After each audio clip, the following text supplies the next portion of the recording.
వల్ల చాలినన్ని ప్రభుత్వ వైద్య కళాశాలలు ఈ రాష్ట్రంలో లేకపోవడం వల్ల మరి ఇక్కడ ఉన్నటువంటి ప్రైవేట్ మెడికల్ కాలేజీల్లో మెడికల్ ఎడ్యుకేషన్ అనేది చాలా కాస్ట్లీ అయిపోవడం వల్ల, please mark my word, in private medical colleges in Andhra Pradesh medical education is so costly. The majority of the people cannot afford it. అందుకని కొంత బడ్జెట్లో తేలుతుందని విదేశాలకు వెళ్ళి ఎంబీబీఎస్ చదవటం అనేది అది కొన్ని దశాబ్దాలుగా జరుగుతున్నటువంటి ప్రాక్టీస్. కొంతమంది ఫిలిప్పీన్స్ వెళ్తున్నారు, 1 or 2 చైనీస్ యూనివర్సిటీస్కి వెళ్తూ ఉన్నారు, ఉక్రెయిన్ వెళ్ళే వాళ్ళు, కిర్గిస్తాన్ వెళ్తున్నారు, కొంతమంది ఇలాగా రకరకాలుగా రష్యా వెళ్తున్నారు కొంతమంది. ఇట్లా రకరకాల ఫారెన్ మెడికల్ యూనివర్సిటీల్లో ఎంబీబీఎస్ చదివి 5-5.5 సంవత్సరాలు ఇక్కడ కంప్లీట్ చేసి మళ్ళీ వాళ్ళంతా ఇక్కడికి వచ్చిన తర్వాత ఫారెన్ మెడికల్ గ్రాడ్యుయేట్ ఎగ్జామ్ అని ఉంటుంది, FMGE. Foreign medical graduate exam pass అయితేనే ఇక్కడ రిజిస్ట్రేషన్కి అవకాశం ఉంటుంది. FMGE ఎగ్జామ్ రాసి పాస్ అయ్యి, జనరల్గా మన దగ్గర ఉన్నటువంటి నార్మ్ ఏంటంటే FMGE అయిన తర్వాత ఒక 1 year మళ్ళీ ఇక్కడ ఇంటర్న్షిప్ చేయాలి. జనరల్గా ఈ ఫారెన్ మెడికల్ గ్రాడ్యుయేట్స్ అందరూ అక్కడ ఉన్నటువంటి 5 years 5.5 years కోర్సులో అక్కడ ఇంటర్న్షిప్ చేస్తారు. ఇన్స్పైట్ ఆఫ్ దట్ మనం ఇక్కడ రిజిస్ట్రేషన్ చేసుకోవడానికి, ప్రాక్టీస్కి ఎలవెన్స్ ఇవ్వడానికి ఒక NMC కొత్తగా రూల్ పెట్టింది, foreign medical graduate exam clear చేయాలి అని. చేసిన తర్వాత మళ్ళీ ఒక 1 year ఇంటర్న్షిప్ చేయమంటున్నాం. ఇక్కడ 1 year ఇంటర్న్షిప్ చేసిన తర్వాత పర్మనెంట్ రిజిస్ట్రేషన్ చేస్తాం. పర్మనెంట్ రిజిస్ట్రేషన్ అయితేనే they are eligible for practice, లేదంటే ఏదైనా గవర్నమెంట్ సర్వీస్లో జాయిన్ అవ్వాలన్నా, post graduate medical entrance, NEET PG entrance రాయాలన్నా వీటన్నిటికీ కూడా పర్మనెంట్ రిజిస్ట్రేషన్ అవసరం. బట్ ఇప్పుడు ఏం జరిగింది, ఈ అలయన్స్ గవర్నమెంట్ వచ్చిన తర్వాత ఆల్మోస్ట్ మోర్ దాన్ 12 months అవుతుంది. ఈ గ్రాడ్యుయేట్స్ చాలా మంది, సుమారుగా ఒక 1500 మంది పిల్లలు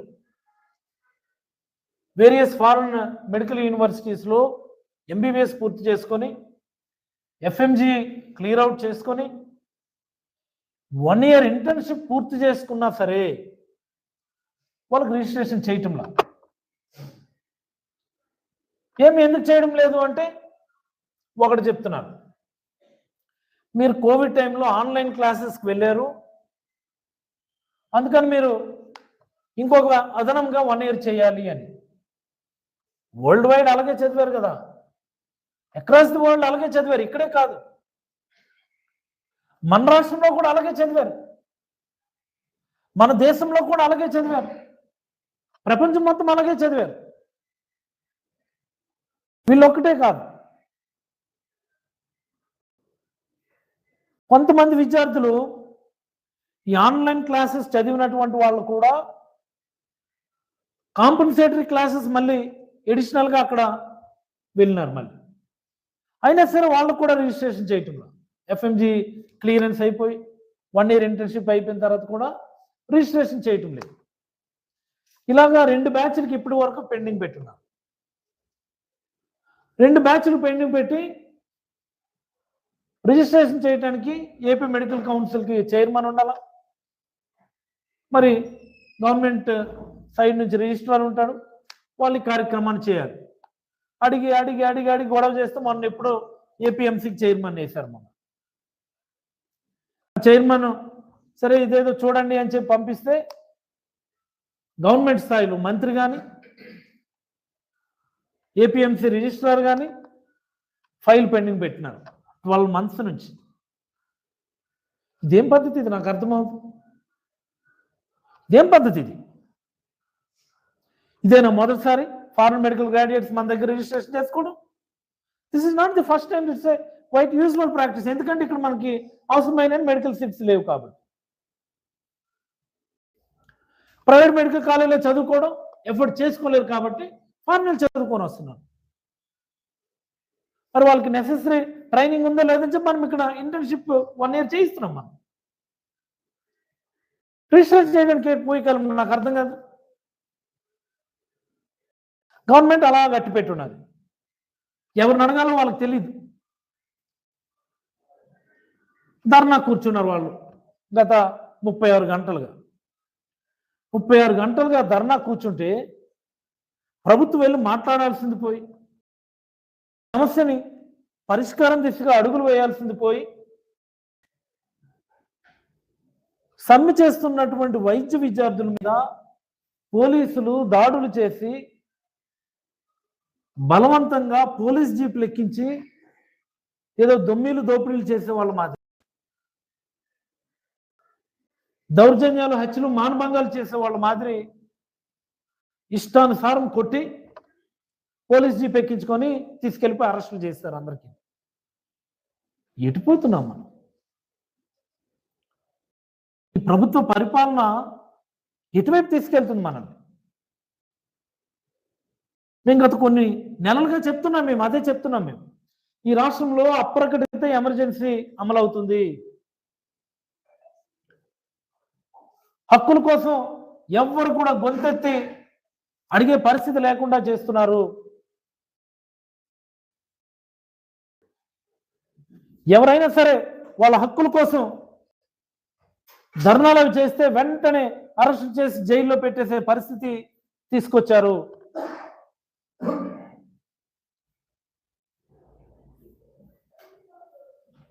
చివరికి వైద్య విద్యార్థులను కూడా మీరు జైల్లో పెట్టారు అంటే ఏమనుకోవాలి అసలు?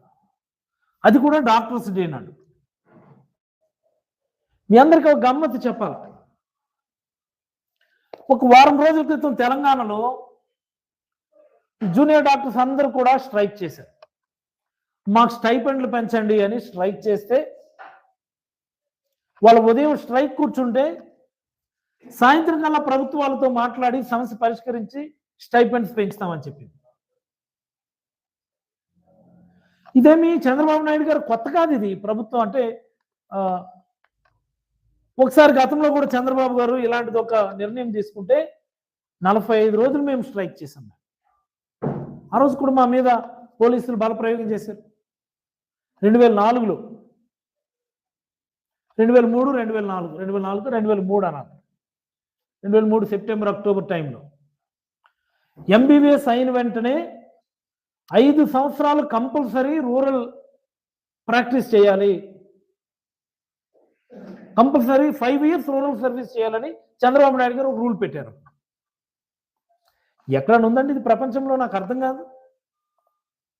తుగ్లకులకి ఇలాంటి ఆలోచనలు వస్తాయి తప్ప 5.5 సంవత్సరాలేమో ఎంబీబీఎస్ చదవాలట మేము. అది అయిన తర్వాత చంద్రబాబు గారు పెట్టిన రూల్ ప్రకారం అయితే మరొక 5 ఏళ్ళు మ్యాండేటరీ రూరల్ సర్వీస్ చేయాలట. ఆ తర్వాత ఎండి ఒక 3 సంవత్సరాలు, డిఎం ఇంకొక 3 సంవత్సరాలు, మళ్ళీ ఎక్కడో ఫెలోషిప్లో అవి అనుకుని ఒక 1 or 2 years, ఇలా ముసలైపోయేంత వరకు కూడా చదువుతానే ఉండాలి. చంద్రబాబు నాయుడు గారు చెప్పిన దాని ప్రకారం 5 సంవత్సరాలు కంపల్సరీ రూరల్ సర్వీస్ అని రూల్ పెడితే 45 రోజులు జూనియర్ డాక్టర్లు అందరూ కలిపి ఆల్ సెట్ ఆఫ్ డాక్టర్స్ అందరూ కూడా ధర్నా చేసింది 45 రోజులు. ఇదే చంద్రబాబు నాయుడు గారి దీనివల్ల. ఆయనకేమి ఇది కొత్త కాదు. ఇది వైద్య విద్యార్థుల్ని వేధించడం ఇదేమి కొత్త కాదు. ఆయన ప్రభుత్వం చాలా సీరియస్గా ఆలోచించాల్సినటువంటి అంశం ఏంటంటే, ఈ ఫారెన్ మెడికల్ గ్రాడ్యుయేట్స్ ఎందుకు ఇంతమంది తయారవుతున్నారు అనే దాని మీద దృష్టి పెట్టాలి. ఎందుకు ఇంతమంది ఫారెన్ మెడికల్ గ్రాడ్యుయేట్స్ తయారవుతున్నారు ఇక్కడ? దానికి కారణం ఏంటి అంటే, మన రాష్ట్రంలో చాలినన్ని మెడికల్ సీట్స్ లేవు. ముఖ్యంగా ప్రభుత్వ మెడికల్ కళాశాలలు లేవు. అందుకని ఇంతమంది ఫారెన్ మెడికల్ గ్రాడ్యుయేట్స్ మన దగ్గర తయారవుతున్నారు. నేను అడుగుతున్నాను చంద్రబాబు నాయుడు గారికి, అయ్యా చంద్రబాబు గారు, మీ హయాంలో మీరేదో చాలా గొప్పగా CBN 4.0 అని చెప్తున్నారు కదా, చంద్రన్న 4.0 అని మాట్లాడుతున్నారు కదా. మరి 4 టర్ముల కాలంలో ఇది 4th టర్మ్. గతంలో 3 టర్ములు చేశారు. మీ ఎంటైర్ ముఖ్యమంత్రి టెన్యూర్లో ఒక్కటంటే ఒక్క ప్రభుత్వ మెడికల్ కాలేజీ మీరు మంజూరు చేశారా అని నేను అడుగుతున్నాను. This is my challenge. ఈ రాష్ట్రంలో ఉన్న ప్రజలందరూ ఇది గమనించాలి. ఈ రాష్ట్రంలో ఉన్నటువంటి మేధావులందరూ ఇది గమనించాలి. ఈ రాష్ట్రంలో ఉన్నటువంటి యువకులందరూ కూడా దీన్ని గమనించాలి.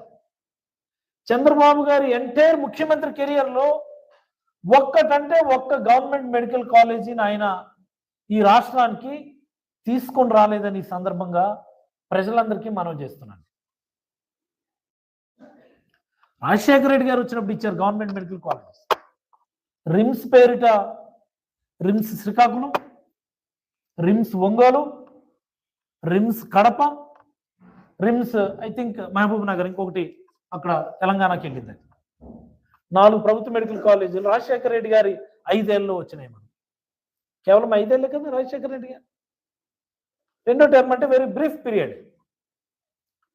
మరి దురదృష్టం మనకి ఇంకో పీరియడ్ పూర్తిగా ఉండుంటే చాలా అద్భుతంగా ఉండేది. దేవుడు మనకు అన్యాయం చేశాడు. మళ్ళీ చంద్రబాబు గారు అయ్యారు కదా ముఖ్యమంత్రి. రాజశేఖర రెడ్డి గారి తర్వాత 14-19లో కూడా అయ్యారు కదా. కనీసం ఇప్పుడు అప్పుడైనా సిగ్గుగా అనిపించలేదా? ఇదేంటి వచ్చిన 5 ఏళ్ళలో ఇన్ని మెడికల్ కాలేజీలు ఆయన ఇచ్చారు, ఇన్నిసార్లు మనం ముఖ్యమంత్రి అయ్యాం. వెనుకబడిన ప్రాంతం ఇది, విడిపోయినాం మన తెలంగాణ నుండి. అప్పుడు ఉన్నటువంటి ఎన్డీఏ గవర్నమెంట్లో, కోయాలిషన్ గవర్నమెంట్లో ఆ రోజు మీరు భాగస్వామ్యంగా ఉన్నారు. అడిగితే కాదనుకుండా ఇస్తారని ఆ రోజునే అనిపించాలి కదా మీకు. మరి మీరు ప్రయత్నం చేశారా ఒక మెడికల్ కాలేజీ కోసం? ఒక్కటంటే ఒక్క మెడికల్ కాలేజీ కోసం మీకు అవసరం లేదు. మీకు ప్రైవేట్ కాలేజీలు కావాలి, వాళ్ళ నుంచి వసూళ్లు కావాలి, మీ చుట్టాల బంధువులు ఆ ప్రైవేట్ మెడికల్ కాలేజీలు పెట్టాలి.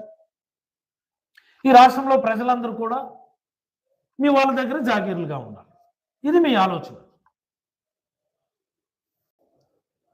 ఈ ఫారెన్ మెడికల్ గ్రాడ్యుయేట్స్ ఈ తతంగాలు, ఈ గొడవలు ఉండకూడదని, చాలని మెడికల్ సీట్స్ మన రాష్ట్రంలోనే అందుబాటులో ఉండాలి. క్వాలిటీ గవర్నమెంట్ మెడికల్ ఎడ్యుకేషన్ పేద ప్రజలందరికీ కూడా అందుబాటులో తీసుకొని రావాలని జగన్మోహన్ రెడ్డి గారు ప్రతి జిల్లాలో, అంటే ప్రతి పార్లమెంట్ నియోజకవర్గంలో కూడా ఒక మెడికల్ కాలేజీ ఉండాలని కలగని 17 మెడికల్ కాలేజీలు మంజూరు చేశారు. ఇది నిజం కాదా? I'm just asking my question. Is it a fact? 17 medical కాలేజీలు మంజూరు చేయడం, 17 మెడికల్ కాలేజీల పనులు మొదలు పెట్టడం ఈ దేశంలో కాదు, ఈ ప్రపంచంలో ఎప్పుడైనా ఎక్కడైనా జరిగిందా నేను అడుగుతా ఉన్నాను. ఒక దార్శనికుడు కలది, ఒక ముందు చూపున్నటువంటి నాయకుడి యొక్క సంకల్పం అది. చెప్పడమే కాదు, ఆయన చేసి చూపించారు. ఆయన 5 మెడికల్ కాలేజీల్లో ఫస్ట్ ఇయర్ ఎంబీబీఎస్ అనేది 23-24 సంవత్సరానికి కానీ మొదలు పెట్టాము కూడా. తీసుకోండి, Vizianagaram medical college, Rajahmundry medical college, Eluru medical college, Machilipatnam medical college, Nandyal medical college. ఈ 5 దగ్గర ఎంబీబీఎస్ మొదటి సంవత్సరం 23-24లో మొదలవడమే కాకుండా 750 సీట్ల అయ్యారు. అదనంగా ఈ రాష్ట్రానికి ఎంటైర్ స్టేట్ పూల్కి అదనంగా 750 సీట్లు యాడ్ అయ్యాయి. మరి నెక్స్ట్ ఇయర్కి అంటే 24-25 అంటే చంద్రబాబు గారు ముఖ్యమంత్రి అయ్యే సమయానికి మరొక 5 కాలేజీలు మొదలు కావాల్సినటువంటి మదనపల్లి, పులివెందుల, ఆదోని, మార్కాపురం, అలాగనే పాడేరు. ఈ 5 చోట్ల 60-70% పూర్తయినటువంటి పనులే. మొత్తం బిల్డింగ్లు అన్నీ కూడా కంప్లీట్ అయిపోయాయి, పెయింటింగ్స్ కంప్లీట్ అయిపోయి, బేసిక్ ఇన్ఫ్రాస్ట్రక్చర్ అక్కడ ప్రొవైడ్ చేయాలంతే. మరి 5 మెడికల్ కాలేజీల్లో మొదలు పెట్టాల్సి ఉంటే మొదలు పెట్టలేదు సరికదా. ఎన్ఎంసీ వాళ్ళు రాశారండి. నిజంగా చాలా బాధ అనిపిస్తుంది. అంటే ఇలాంటి దౌర్భాగ్యమైన పరిపాలనలో ఆంధ్రప్రదేశ్ ప్రజలు ఉన్నారా అనిపిస్తుంది. పాడేరులో 150 సీట్లు ఇవ్వాల్సింది 50 సీట్లే ఇచ్చి మీరు మొదలు పెట్టుకోండి అంటే కిమ్ అనుకుండా మొదలుపెట్టారు.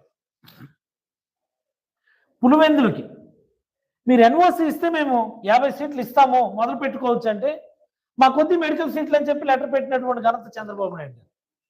ఎక్కడైనా ఉందండి ఇది? ఎక్కడైనా ఉందా ఈ చండాలం? మాకు మెడికల్ సీట్లు వద్దు బాబోయ్ అన్నటువంటి ప్రభుత్వం ఎక్కడైనా ఉందా అని నేను అడుగుతున్నాను. మొట్టమొదటిసారి చరిత్ర చంద్రబాబు నాయుడు గారు చరిత్ర లిఖిస్తుంటారు అంటారు. ఎస్, చరిత్ర పుటల్లో మాకు మెడికల్ సీట్లు వద్దని రాసినటువంటి ఏకైక ముఖ్యమంత్రి చంద్రబాబు నాయుడు గారిని ఈ సందర్భంగా నేనైతే మనం చేస్తాం. మరి అలాగే మరొక 7 పార్లమెంట్లో అదనంగా 25, 26కి మొదలు పెట్టాల్సినటువంటి సందర్భం ఉంటే మరి వాటన్నిటినీ కూడా ఆ 7 మెడికల్ కాలేజీల పేర్లు కూడా మనం మాట్లాడుకోవాలి. వాటన్నిటినీ నిలిపివేసి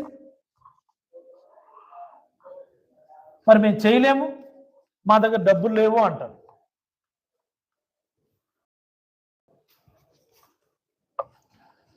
నేను అడుగుతున్నాను, ఈ 17 మెడికల్ కాలేజీలకు సంబంధించి టోటల్గా 8,500 కోట్లు అవుతుంది ఆన్ యావరేజ్ ఖర్చు. ఇది రాష్ట్ర ప్రజలందరూ కూడా గమనించాల్సిందే. 17 మెడికల్ కాలేజీలు కట్టి సుమారుగా 2,500 ఫ్రీ గవర్నమెంట్ సీట్లు అందుబాటులోకి వచ్చేటటువంటి పరిస్థితి ఉంటే 8,500 కోట్లు ఖర్చు పెట్టి, అందులో జగన్మోహన్ రెడ్డి గారి హయాంలోనూ ఒక 2,300 కోట్లు సుమారుగా ఖర్చు పెట్టారు. ఇంకా ఈ ప్రభుత్వం ఖర్చు పెట్టాల్సింది 5 ఏళ్లకు గాను 6,500 కోట్లు. 6,500 కోట్లు పెడితే 17 మెడికల్ కాలేజీలు టోటల్గా అందుబాటులోకి వస్తాయి. 750 సీట్లు 23, 24, 750 సీట్లు 24, 25 అంటే 1,500 సీట్లు. ఇవి ఒక అదనంగా ఇంకొక 7 కాలేజీల్లో 1,050 సీట్లు అంటే 2,550 సీట్లు టోటల్గా అందుబాటులోకి రావాలి. మేము కట్టలేము, మా దగ్గర అన్ని డబ్బులు లేవు అంటారు చంద్రబాబు నాయుడు. ఇవ్వండి, అమరావతి కట్టడానికి మీకు 80,000 కోట్లు అవసరం అవుతుంది. 80,000 కోట్లు అప్పు చేసి అమరావతిలో బిల్డింగ్లు కడుతున్నారు. దానికి డబ్బులు ఉన్నాయా మీకు? ఎంత పాపం ఇది! పేద ప్రజలకి, చదువుకునే విద్యార్థులకి క్వాలిటీ మెడికల్ ఎడ్యుకేషన్ అందుబాటులోకి తీసుకొని రావడానికి, నాట్ ఓన్లీ మెడికల్ ఎడ్యుకేషన్, నాణ్యమైనటువంటి టెర్షియరీ కేర్, వైద్య సేవ, టెర్షియరీ మెడికల్ కేర్ పేద ప్రజలకు అందుబాటులోకి వస్తుంది. All these medical hospitals complete అయ్యి 6,500 కోట్లు ఖర్చు పెట్టలేరా? అది కూడా 2-3 సంవత్సరాల స్పాన్లో. ఇది అన్యాయమా? 80,000 కోట్లు అప్పు చేసి అమరావతిలో బిల్డింగ్ కట్టుకోవడానికి మీకు అప్పులు వస్తున్నాయి, డబ్బులు ఉంటాయా? 6,500 కోట్లు 3 సంవత్సరాలు పెట్టి మెడికల్ కాలేజీలు కంప్లీట్ చేయడానికి మీ దగ్గర డబ్బులు లేవా? ఎవడ మంత్రి బుర్రబుద్ధి ఉన్నది? అసలు సెన్సిబిలిటీ ఉన్నదా మీకు? అసలు సిగ్గులజ్జ ఉన్నదా మీకు? అసలు ఏంటో పెడసరి సమాధానం. దౌర్భాగ్యం ఇది, నాకు అర్థమవుతుంది. 1,65,000 కోట్లు ఇప్పుడు అప్పు చేశారు. మీరు ఏం చేశారు? డబ్బులన్నీ ఎవరి కోసం ఖర్చు పెట్టారు? మీరు ఎక్కడైనా సంక్షేమ పథకాలు అమలు చేశారా?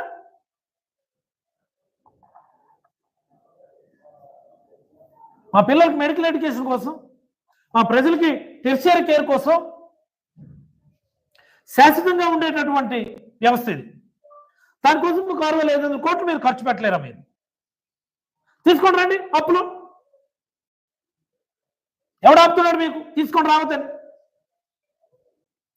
మీరు తెచ్చిన అప్పులు దేనికి ఖర్చు పెడుతున్నారో మాకు తెలియడం లేదు. ఇదిగో మెడికల్ కాలేజీలు కట్టడం కోసం 6,500 కోట్లు మేము ఈ మంగళవారం అప్పు తెస్తున్నామని స్టేట్మెంట్ ఇచ్చి తీసుకొని రండి, మేము అందరం కూడా సన్మానం చేస్తాం. It's my challenge. ప్రతి మంగళవారం మీరు అప్పు తెచ్చినట్టు ఒక మంగళవారం 6,000 కోట్లు అప్పు తెచ్చి మెడికల్ కాలేజీలు కడతామని చెప్పి సగర్వంగా మీరు అనౌన్స్ చేయండి. Yes, that's happy for us. ఓ ప్రతిపక్షంగా, ఓ ప్రజలుగా మేము దాన్ని హర్షిస్తాం. మేము ఆ పని చేయడం మానేసి అమ్మేస్తాము, మేము కట్టలేము, పీపీపీ మోడ్కి ఇచ్చేస్తాము, ప్రైవేటైజ్ చేస్తాము, ఏంటి తిమిరి మాటలు? నాకు అర్థం కాదు. ఎందుకు వెళ్ళరు ఫారెన్ మెడికల్ గ్రాడ్యుయేట్స్? ఎందుకు తయారవు? కేవలం మీ ఆలోచనల వల్లే ఇది జరుగుతుంది. ఎవరు విదేశాలకు వెళ్ళి చదువుకోకూడదు, ఇలా బుక్ అయిపోకూడదు.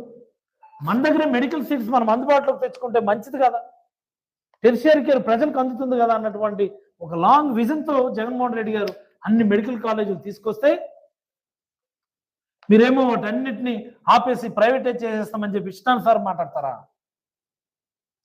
అంటే భయం లేకపోవడం, పెడసరి పరిపాలన, ఆవేదన ఉండదా? రిజిస్ట్రేషన్ చేయడం లేదని చెప్పి ధర్నా చేస్తే మీరు వాళ్ళ మీద దాడులు చేస్తారా, కొట్టేస్తారా, అరెస్టులు చేస్తారా? రూల్ అది కదా. మీ పక్క రాష్ట్రంలో రిజిస్ట్రేషన్ చేస్తున్నారు కదా, తెలంగాణలో చేస్తున్నప్పుడు మరి ఇక్కడే సమస్య. కర్ణాటక, మహారాష్ట్ర, ఇతర రాష్ట్రాల్లో వీళ్ళతో పాటు చదువుకున్నటువంటి వాళ్ళు 5 years కంప్లీట్ చేసి foreign medical graduate entrance pass అయ్యి 1 year ఇంటర్న్షిప్ చేసిన తర్వాత వాళ్ళందరికీ ఆయా రాష్ట్రాల మెడికల్ కౌన్సిల్స్ పర్మనెంట్ రిజిస్ట్రేషన్ చేస్తుంటే మీరెందుకు చేయదు? What's the special for you? చాలా తప్పు ఇది, చాలా అన్యాయం ఇది. పిల్లల మీద పాశవికంగా దాడులు చేయటం అన్నటువంటి నిజానికి ఇంత నీచం ఇంకొకటి ఉండదు. అలాగే మా రాజకీయ నాయకుల మీద చేస్తున్నారు కదా, దాడులు చేస్తున్నారు, అరెస్టులు చేస్తున్నారు, నోరు నొక్కేస్తున్నారు, ఇష్టానుసారం రకరకాల యత్నాలు చేస్తున్నారు. రాజకీయ పార్టీలు అంటే ఒక విధమై చదువుకునే విద్యార్థులు అండి, వాళ్ళకి ఏంటి పార్టీకి ఏంటి సంబంధం? వాళ్ళ హక్కును అడిగారు. యూనివర్సిటీ ముందు మాకెందుకు రిజిస్ట్రేషన్ చేయరని అడిగారు. అడిగిన దానికి అరెస్ట్ చేసి కొట్టేస్తారా? ప్రభుత్వం పనితీరు మార్చుకోవాలి, నిర్ణయాలు మార్చుకోవాలి. వైద్య శాఖ మంత్రి గారు దీనిపైన సత్వరమే దృష్టి పెట్టి వాళ్ళందరినీ కూడా ఇమీడియట్ గా విడుదల చేయాల్సినటువంటి అవసరం. ఈ ప్రభుత్వం కూడా 6,500 కోట్లు కావాలంటే అప్పు తెచ్చుకోండి. మీరు తెస్తున్నారు కదా అప్పులన్నీ, తెచ్చేవే అప్పులు. ఎక్కడుంది రాష్ట్రం రెవెన్యూ? ఎక్కడుంది? మీరు చేసినటువంటి ఈ దాడుల పరిపాలన వల్ల, అణచివేత పరిపాలన వల్ల ఎవడు రాడు పెట్టుబడులు పెట్టడానికి?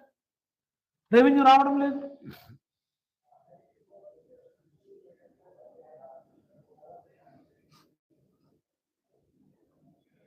నిజంగా ఈరోజు జగన్మోహన్ రెడ్డి గారు ముఖ్యమంత్రిగా ఉండి ఏ స్థాయిలో ఉండేది ఈరోజు పబ్లిక్ హెల్త్ సెక్టర్? అసలు ఏ స్థాయిలో ఉండేది?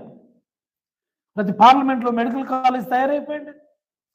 అన్ని district hospitals, area hospitals, all community health centres, all PHCs నాడు నేడు కింద బ్రహ్మాండంగా అభివృద్ధి అయిపోయింది.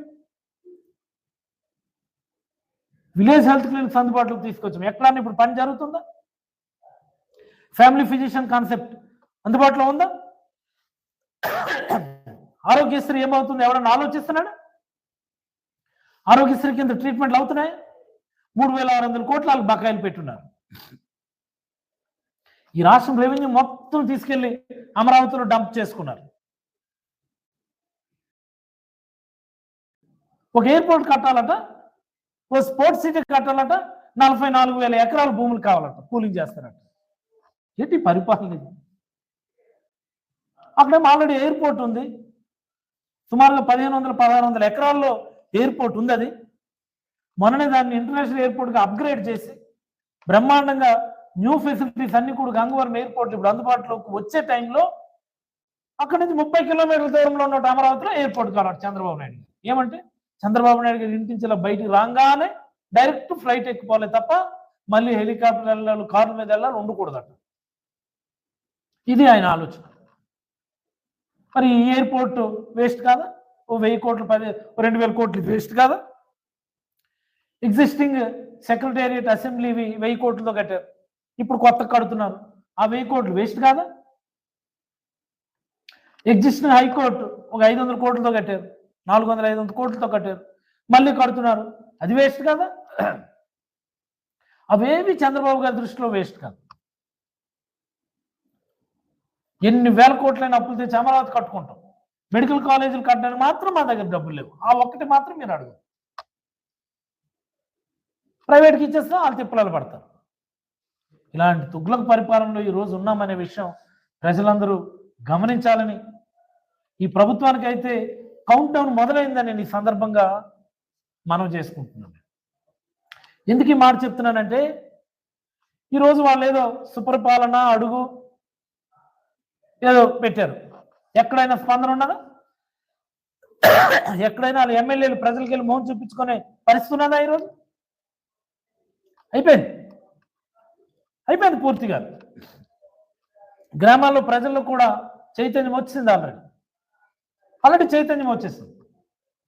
తర్వాత ఈ ప్రభుత్వం అవ్వదు, మన ప్రభుత్వం రావాలి, మన ప్రజల ప్రభుత్వం జగన్మోహన్ రెడ్డి గారి ప్రభుత్వం రావాలని ప్రజలందరూ కూడా ఎదురు చూస్తున్నారని మనస్ఫూర్తిగా తెలియజేస్తూ, తక్షణమే ఆ విద్యార్థులందరినీ కూడా రిలీజ్ చేసి వాళ్ళపైన పెట్టినటువంటి కేసులన్నింటినీ కూడా ఉపసంహరించుకొని, ఎవరైతే ఏపీవీసీ ఆంధ్రప్రదేశ్ మెడికల్ కౌన్సిల్ రిజిస్ట్రార్ ఉన్నారు, చైర్మన్ ఉన్నారు, వాళ్ళు తక్షణమే ప్రభుత్వం రీకాల్ చేసి వాళ్ళపైన కూడా యాక్షన్ తీసుకోవాల్సినటువంటి అవసరం ఉందని ఈ సందర్భంగా ప్రభుత్వాన్ని డిమాండ్ చేస్తూ, 6000 కోట్లు మీ దగ్గర లేకపోతే అప్పు చేయండి, చంద్రబాబు గారు అప్పు చేయండి, ఈ ఒక్కదానికి మీకు ఎగ్జామ్షన్ ఇస్తాం, అప్పులో లెక్క పెట్టకుండా మేము మాట్లాడతాం. మేము 1,65,000 కోట్లు అప్పు చేశారు, ఇప్పటికి లెక్క లేదు, పత్రం లేదు, దానికి ఒక 6,000 కోట్లు ఎంత చేయండి, మెడికల్ కాలేజ్ పూర్తి చేయండి, దయచేసి దాన్ని ప్రైవేటైజ్ చేయొద్దని చేతులెత్తి నేనైతే ప్రభుత్వాన్ని కోరుకుంటూ సెలవు తీసుకుంటాను.